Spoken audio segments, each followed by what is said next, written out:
بسم اللہ الرحمن الرحیم۔ السلام علیکم ورحمۃ اللہ وبرکاتہ۔ سیف اسلامک ٹیچر کی جانب سے آج پھر ایک نیو ویڈیو کے ساتھ آپ دوستوں کی خدمت میں حاضر ہوا ہوں۔ آج میں اس ویڈیو میں آپ دوستوں کو نبی کریم صلی اللہ علیہ وسلم کا ایک فرمان بتاؤں گا۔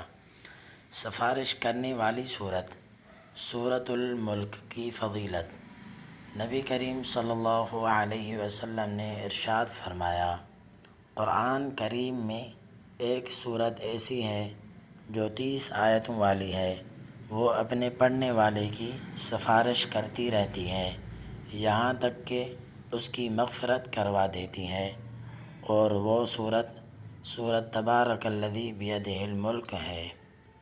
ترمذی کی روایت ہے۔ جزاک اللہ خیرا۔ السلام علیکم ورحمۃ اللہ وبرکاتہ۔